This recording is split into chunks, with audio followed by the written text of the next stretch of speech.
오늘 본문을 가지고 갑절의 은혜라는 제목으로 함께 하나님 말씀을 나누도록 하겠습니다. 우리가 성경을 보면 성경에서 죽음을 맛보지 않고 하나님 나라로 올라간 두 사람이 등장을 하지요.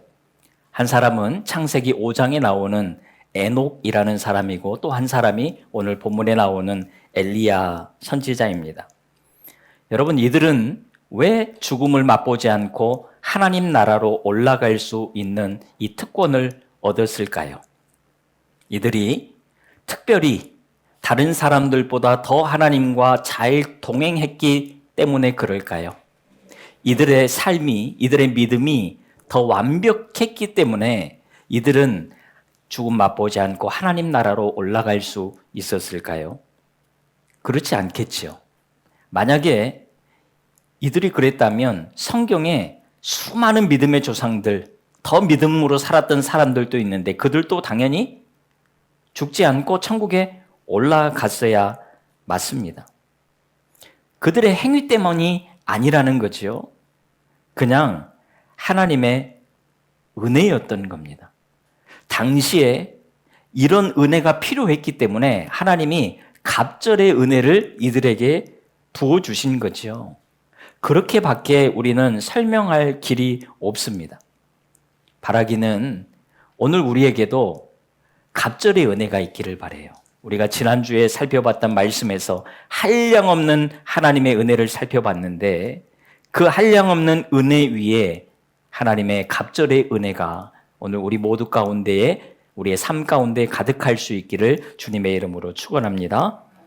자, 그렇다면 왜 이 두 사람에게만 이런 특별한 은혜가 임한 것일까요?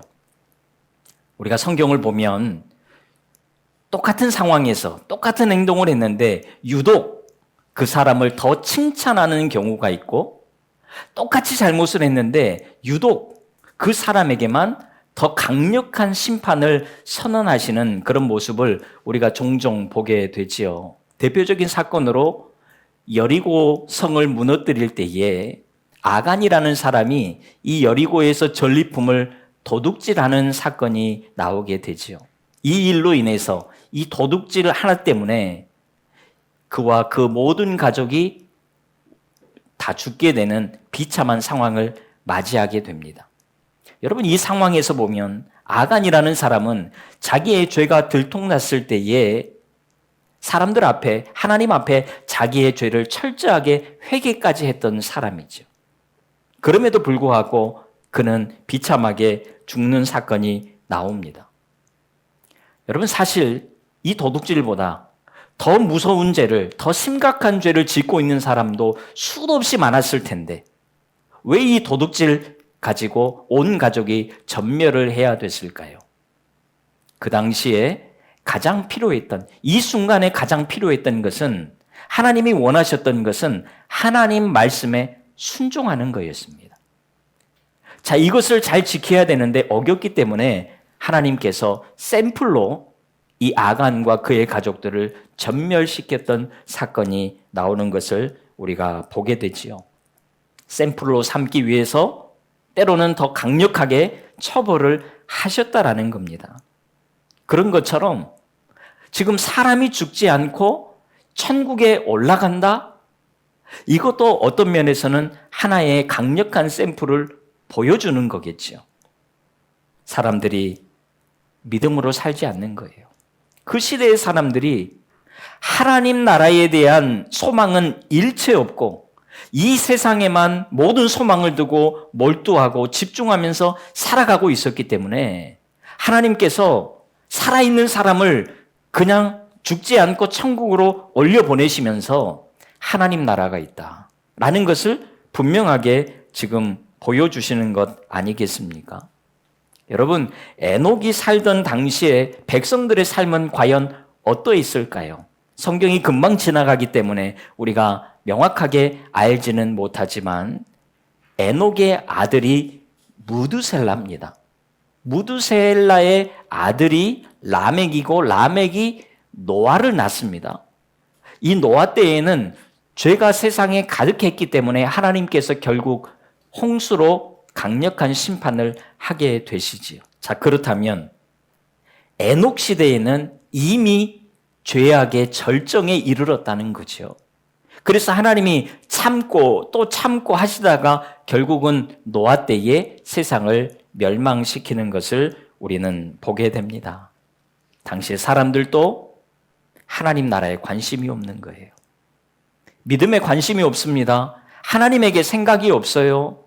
그리고 세상을 따라서, 죄악을 따라서 막 살아가는 겁니다. 그래서 하나님께서 에녹을 그냥 하늘로 들어 올리신 겁니다. 봐라, 하나님 나라에 있다라는 것을 분명하게 보여주시는 거죠. 엘리야 때도 마찬가지입니다. 아합 이후에 북이스라엘은 최악의 죄악으로 달려가고 있었습니다. 자, 너무나도 사람들이 악하게 살았어요. 말씀을 떠나서 살고 하나님을 알지 못하고 또 하나님 나라를 소망하지 못하고 살아요. 그래서 하나님께서 이 악한 시대에 엘리야를 다시 한번 들어 올리십니다. 그러면서 하나님 나라가 분명하게 있다, 그것을 잘 보여주시는 거죠. 여러분, 최악의 북이스라엘의 최고의 선지자 엘리야와 엘리사를 보내신 것도, 다른 선지자들에게는 기적이 나타나지 않는데 특별히 이 선지자들에게 통해서 계속해서 기적을 보이셨던 것도, 특별하고 갑절의 은혜를 보여주신 것도 다 같은 흐름이라는 거죠. 특별히 시대가 더 악하니까 특별히 강력한 갑절의 은혜가 필요했던 거죠. 자, 그렇다면 오늘 우리가 살아가는 시대는 어떨까요? 오늘 이 시대를 우리가 한번 생각을 해보십시오. 우리가 경험하는 세상도 있고 또 미디어를 통해서 우리에게 보여지는 세상도 있습니다. 여러분, 이 세상이 과연 노아 시대보다, 엘리야 시대보다 괜찮은 시대일까요? 어떻게 생각하십니까? 훨씬 더 우리의 시대는 더 깨끗하다, 안전하다, 여러분 그렇게 말할 수 있을까요? 세상을 바라보면 우리는 그렇게 말할 수 없을 거예요. 어쩌면 그들이 살던 시대 못지않게, 아니요, 훨씬 더 우리는 더 악한 시대를 살아가고 있는지 모릅니다. 그래서 어쩌면 오늘 이 시대에 우리는 더 갑절의 은혜가 필요할지 몰라요. 이런 시대 속에서 오늘 우리는 어떻게 살아야 할까요? 자, 오늘 본문 말씀으로 한번 들어가 보지요. 이제 엘리야가 회오리 바람으로 하늘로 올라갈 때가 가까이 왔습니다. 이 사실을 엘리야는 이미 알고 있었습니다. 그래서 엘리사를 떼어놓고 엘리야는 혼자 마지막 길을 가려고 합니다. 그리고 이 세상을 떠나기 전에 그동안 가르쳤던 선지자들, 선지 학교를 한 번 더 돌아보면서 그들을 위로하고 격려한 후에 그는 하나님의 부름을 받고 하늘로 올라가려고 다 계획을 세우고 작정하고 있었습니다. 당시에 선지자 학교가 베델과 여리고에 있었던 것을 우리는 오늘 본문을 통해서 확인을 할 수가 있지요. 그래서 먼저 베델로 떠나면서 엘리사에게 너는 길갈 여기에 그대로 남아있어라 그러면서 떠나려고 합니다. 여러분, 사실 엘리사는 엘리야의 후계자로 이미 내정이 된 상태였습니다. 알 사람들은 다 알고 있어요. 자, 그러면 여러분, 이런 상황에서 더더욱 엘리사를 데리고 가야 되는 것 아닙니까? 마지막 가는 길에 자기의 후계자랑 함께 하면서 또 선지 학교를 돌아보면서 그 선지자들에게 소개도 해주고 또 내 후계자니까 이제는 엘리사의 말을 잘 들어라 라고 당부도 해주면 얼마나 좋습니까? 그런데 지금 엘리야는 엘리사를 자꾸 놔두고 혼자 떠나려고 하는 것을 우리가 보게 되지요. 왜 그럴까요? 영적 능력과 영적 권위는 자기가 주는 게 아니기 때문에 그래요.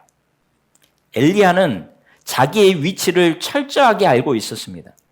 자기가 수많은 능력을 행했지만 이 능력이 자기에서 나오는 것이 아니라는 것을 그는 철저하게 알고 있었어요. 이 모든 것은 하나님이 주시는 거다.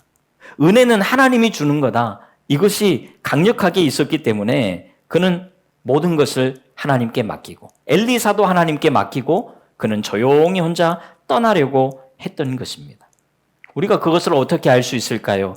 여러분 9절에 보면 엘리사가 엘리야에게 당신의 성령이 하시는 역사가 갑절이나 내게 있게 하소서 이렇게 간청할 때에 10절에 보니까 네가 어려운 일을 구하는도다 라고 대답을 합니다.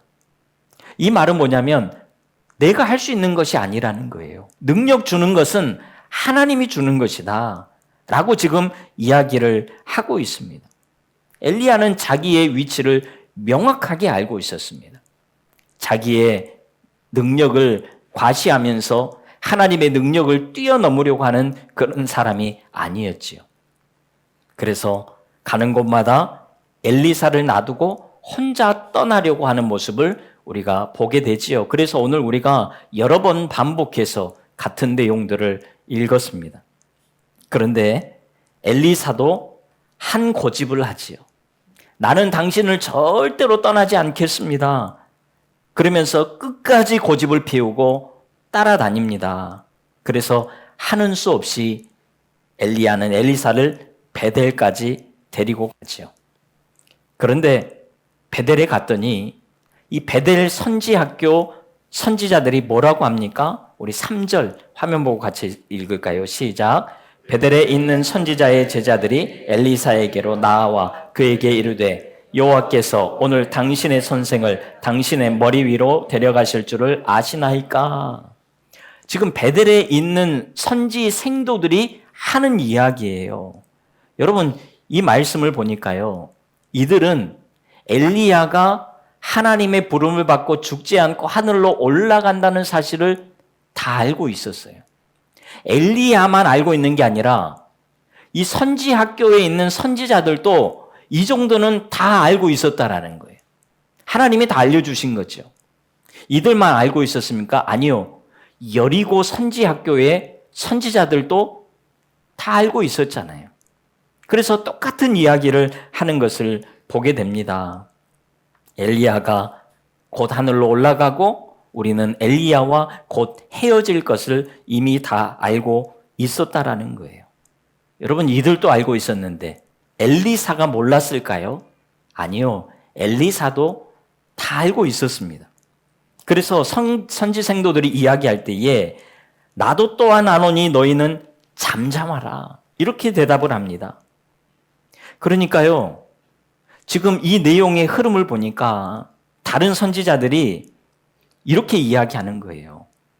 왜 스승님을 끝까지 따라다니면서 귀찮게 하느냐. 이렇게 이야기합니다. 스승님이 조용히 혼자 마지막 시간을 보내고 정리하고 떠나시려고 하시는데 왜 속없이 따라다니냐. 지금 엘리사를 나무라는 것을 우리는 보게 되지요. 그러면서 이들은 굉장히 예의 바르게 행동을 합니다. 엘리야를 배려해 주는 거예요. 자기들도 존경했던 스승님인데 위대한 선지자인데 자기들도 끝까지 옆에 붙어서 함께 있고 싶지만 마지막 잘 정리하시라고 배려하는 차원에서 자기들은 적당히 따라가는 거죠. 7절을 보세요. 선지자의 제자 50명이 가서 멀리 서서 바라보매 이들은 그냥 먼 발치에서 바라보면서 마지막 가는 길을 잘 지켜주고 싶었던 거지요. 여러분 솔직히 엘리야의 마음은 어땠을까요? 내가 이제 곧 죽지 않고 회오리 바람으로 천국에 올라갈 것을 안다 라고 했을 때에 여러분 기쁨으로 아싸 좋다 그러면서 나 혼자 천국 간다 그러면서 가겠습니까? 물론 이런 특별한 영광을 은혜를 경험한다는 것 대단한 일이지요. 엘리야 입장에서도 귀한 은혜였을 겁니다. 그런데 마음 한편에는 이 세상의 모든 것들을 다 내려놓고 마무리하고 떠나려고 할 때에 그의 마음에도 뭔가 정리하고 싶은 그런 마음이 있지 않겠습니까? 그래서 다른 선지자들은 알아서 조심해서 피해 줍니다. 그런데 엘리사는 속없이 끝까지 따라가요.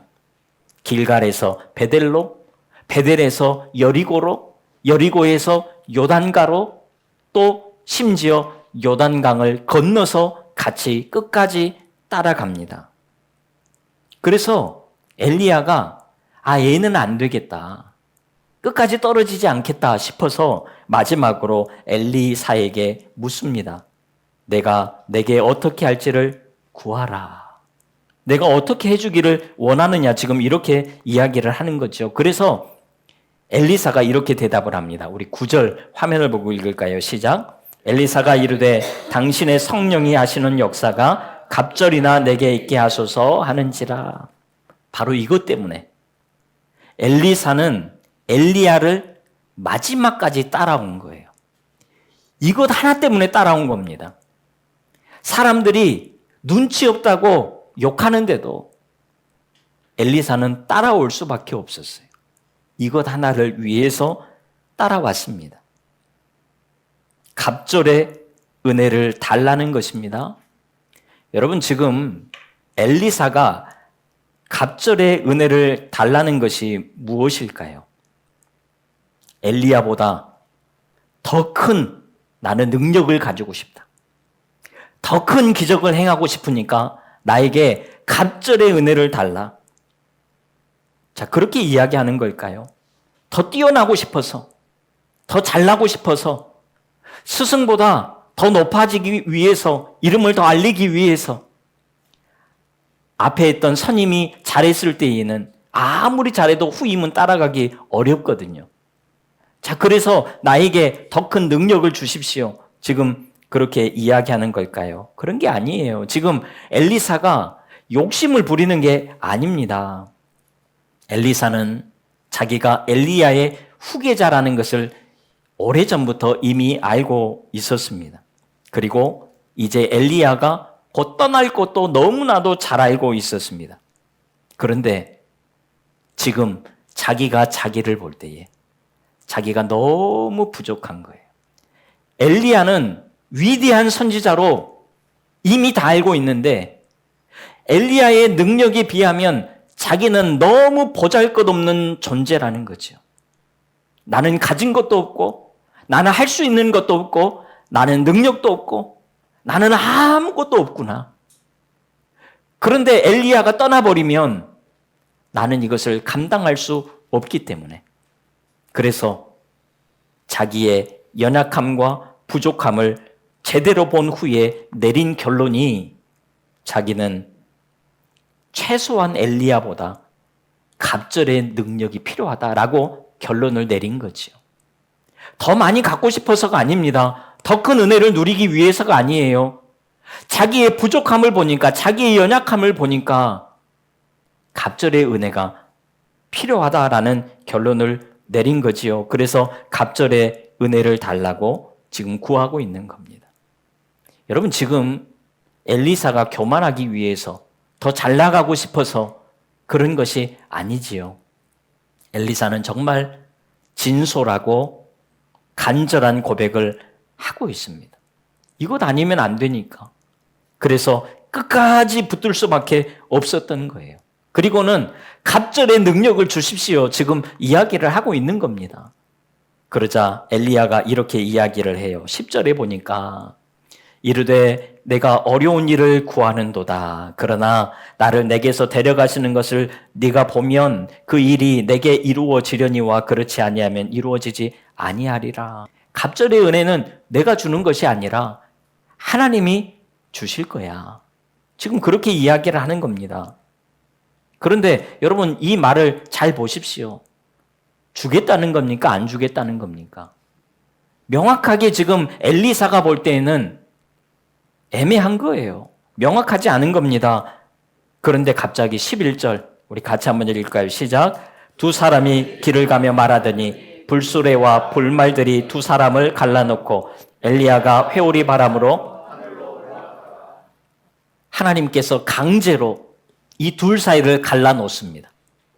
불수레와 불말들이 그 둘 사이를 딱 가로막아요.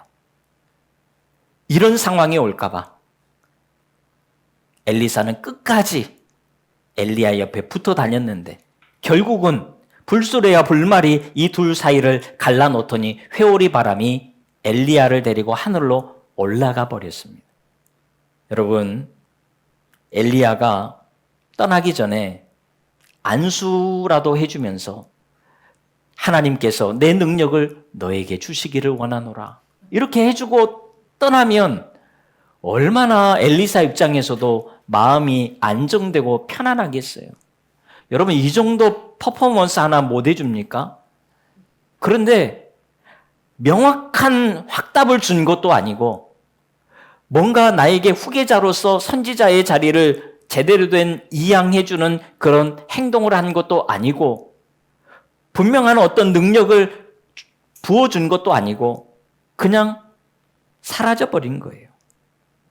그래서 엘리사가 너무 허무해집니다. 그리고 12절에 보니까 엘리사가 소리를 지르면서 이렇게 이야기해요. 내 아버지여, 내 아버지여, 이스라엘의 병거와 그 마병이여 하더니 다시 보이지 아니하는지라. 이에 엘리사가 자기의 옷을 둘로 찢고 내 아버지여, 내 아버지여. 지금 하나님을 이야기하는 것이 아니라 엘리사를 향해서 부르짖습니다. 내 아버지와 같은 분, 이 나라의 아버지와 같은 분, 영적인 지도자 엘리야가 있었기 때문에 이 험한 시대가 그래도 살아남을 수 있었는데 이제 이 영적 아버지가 또 이 땅에 있는 영적인 리더가 사라져버렸으니 이제는 우리나라는 망하게 됐다. 지금 그렇게 한탄을 하고 있는 겁니다. 자기에게는 엘리야의 뒤를 이을 만한 능력이 없었던 거지요. 그래서 이제는 망했다. 지금 이렇게 이야기를 하고 있는 겁니다. 그리고 엘리야의 마지막 유품인 겉옷을 챙겨 들고 하나님 어떻게 합니까? 그러면서 요단가로 다시 돌아오는 모습을 우리는 보게 되지요. 그리고 엘리야가 했던 대로 엘리야의 겉옷을 요단 강물에 내리쳤더니 요단 강물이 갈라지는 거예요. 엘리야의 능력이 엘리사에게 그대로 옮겨온 겁니다. 이것을 요단강 건너편에서 다 지켜보고 있었던 다른 생도들이 있는데 이 선지 생도들이 이렇게 이야기를 해요. 15절 보세요. 엘리야의 성령이 하시는 역사가 엘리사 위에 머물렀다 하고 가서 그에게로 나아가 땅에 엎드려 그에게 경배하고. 엘리사는 엘리야를 끝까지 따라가서 가까이에서 이 모든 것을 지켜봤지만 다른 선지자들은 이 엘리야를 배려한다는 차원에서 멀리서 그냥 바라보고 있었습니다. 그런데 멀리서 바라보고 엘리사가 넘어오는 이 모습을 보니까 엘리야의 능력이 결국 엘리사에게 넘어갔구나라는 것을 인정할 수밖에 없어서 그 앞에 엎드려 버립니다. 그런데 한 번에 인정이 안 되지요. 엘리야는 자기들이 존경했지만 엘리사는 그렇게 보이지 않아요. 그래서 온전히 인정하지를 않습니다. 그래서 어떤 일이 일어나냐면 오늘 보면 뒤에 보면 이 선지 생도들이 사람들을 보내서 우리가 엘리야의 시신이 혹시 하늘로 올라가다가 떨어졌을 수도 있으니까 한번 찾아보자. 엘리사가 이야기합니다. 그럴 필요 없다. 가지 말아라. 그런데 끝까지 우겨서 가서 확인을 해보고 찾지를 못하고 돌아오는 사건이 나와요. 아직은 이들이 엘리사를 제대로 인정하지 않았다라는 겁니다. 그래서 두 가지의 기적이 이 이후에 다시 등장하는 것을 보게 됩니다. 기적이 두 가지가 나오는데 기적이 갑절로 지금 이루어지는 거지요. 오늘 보면 19절 이하에 보면요. 두 가지 기적이 나오는데 하나의 기적은 생명을 살리는 기적이에요. 그런데 또 하나의 기적은 생명을 죽이는 기적입니다. 이 두 가지 기적이 나타나는데 여리고 성에서는 이 여리고의 물이 좋지 않아서 사람들이 먹고 살기 힘들어지고 죽어가는 상황이에요. 그래서 엘리사가 이 물을 회복시킵니다. 고쳐요. 그래서 이 성 사람들이 전체가 살아남는 은혜를 누리게 됩니다. 이게 첫 번째 기적이에요. 여리고에서 행한 겁니다. 그리고 나서 베델로 옮겼는데 베델에서 어떤 일이 일어나냐면 여러분 23절에 보니까 어떤 사람들이 이 엘리사를 놀립니다. 작은 아이들이라고 이야기를 하는데 이것은 어린 아이를 이야기하는 것은 아닙니다. 젊은 사람을 이야기하는 거예요. 여러분 당시 베델에는 선지 학교가 있었습니다. 여리고랑 똑같이. 지금 엘리야와 엘리사가 지나가면서 다 거쳤던 곳이에요. 이 베델에는 선지 학교도 있었지만 베델은 우상이 가득했던 도시 중에 하나입니다. 왜냐하면 여로보암이 금 송아지를 만들어서 이거 하나님이다 섬겨라 라고 하면서 가장 공들여서 만들고 유지했던 곳이 바로 베델입니다. 이 베델에는 그래서 우상이 가득할 수밖에 없었어요. 자, 우상이 가득한 이곳에 우상을 섬기는 이 사제들이, 젊은 사제들이 몰려와서 지금 이 엘리사에게 이야기하는 내용이 오늘 23절의 내용이에요. 그러면서 대머리여 올라가라, 대머리여 올라가라. 그러자 엘리사가 여호와의 이름으로 이들을 저주하니까 암곰 2마리가 수풀에서 나와서 42명의 이 모든 젊은 사람들을 다 죽이는 사건이 발생을 하게 돼요.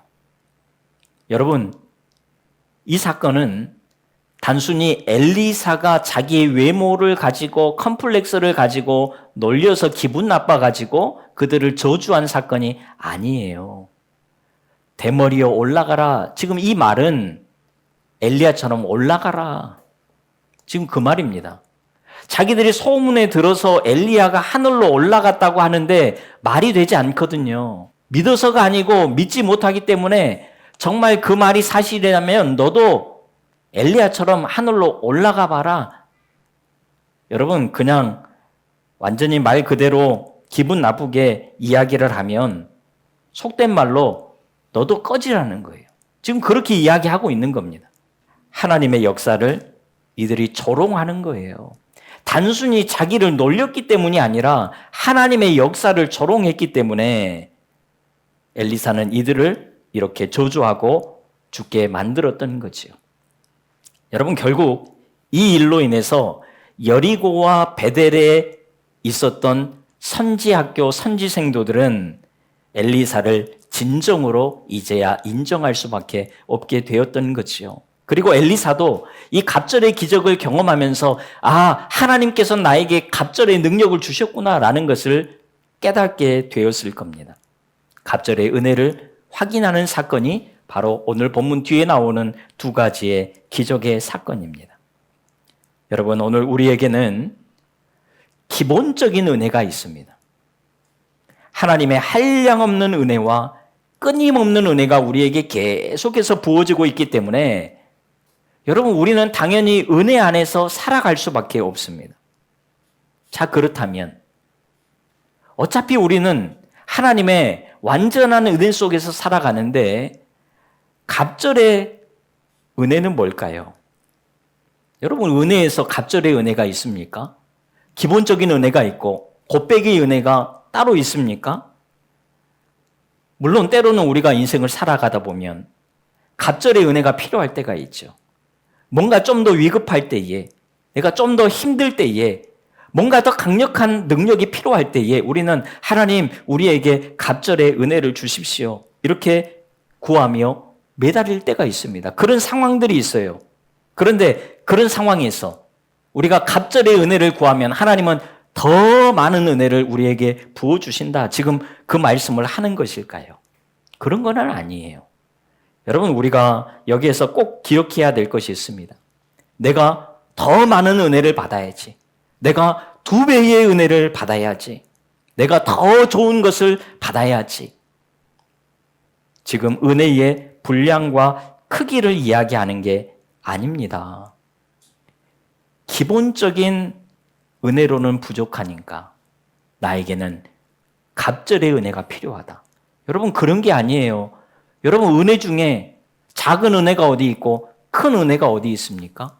기본적인 은혜가 있고 곱빼기 2배의 은혜가 어디 있습니까? 부족한 하나님의 은혜는 없어요. 하나님의 은혜는 부족하지 않습니다. 때로는 우리가 부족하다고 느낄지 모르지만 하나님의 은혜는 한 번도 우리에게 부족한 적이 없어요. 우리에게 풍성하게 채워주시는 것이 하나님이죠. 때로는 적당하게 채워주시는 것이 하나님이시죠.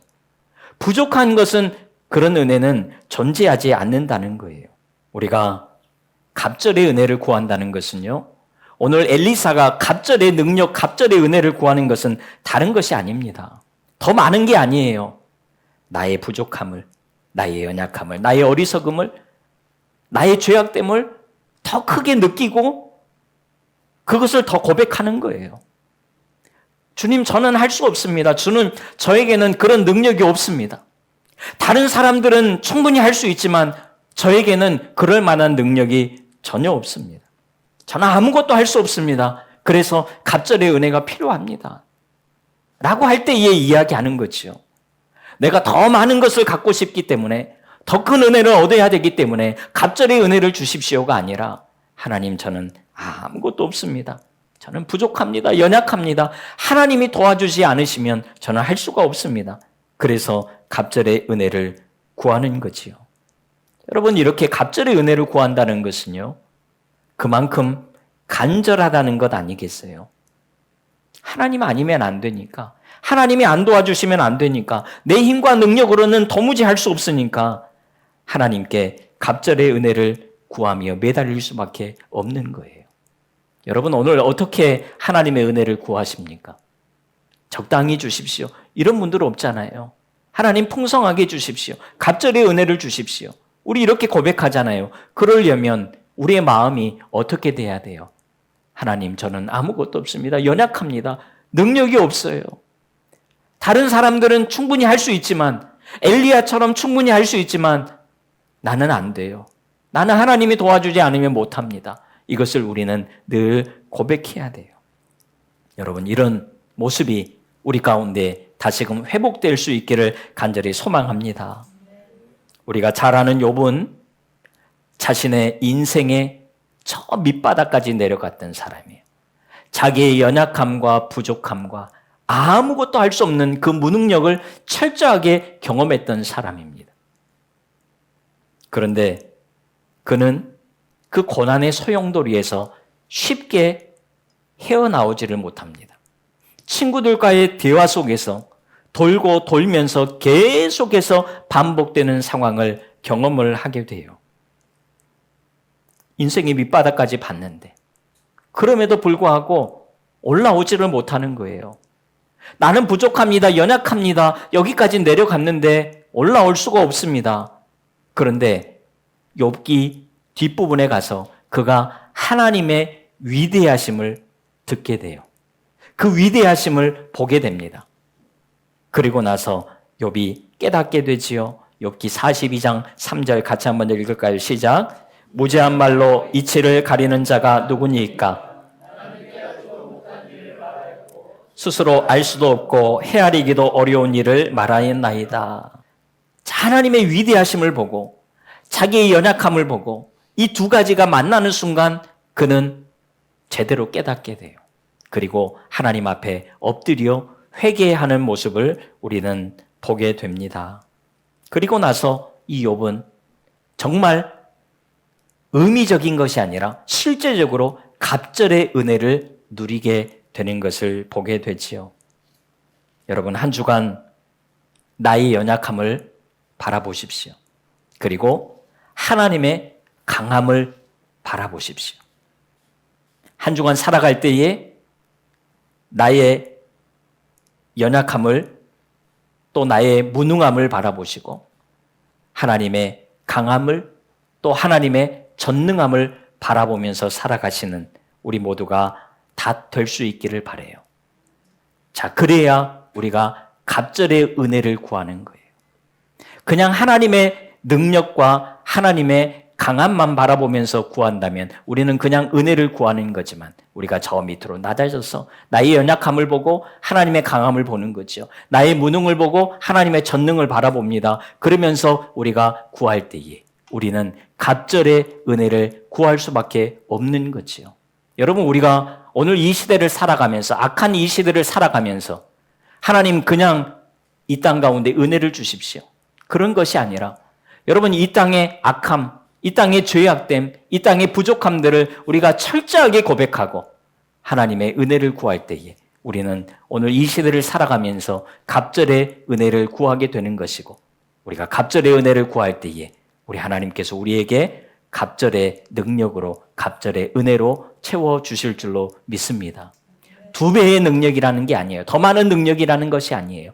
하나님께서 우리의 삶에 풍성한 은혜로 채워주실 줄로 믿습니다. 한 주간 우리의 삶이 이런 삶 될 수 있기를 주님의 이름으로 축원합니다. 기도하겠습니다. 하나님, 우리의 삶에 하나님의 갑절의 은혜가 필요합니다. 넘치는 더 많이 필요한 은혜가 아니라 우리가 연약하기에, 우리가 부족하기에 하나님의 도우심이 필요하고 하나님의 능력이 필요하고 은혜가 필요합니다.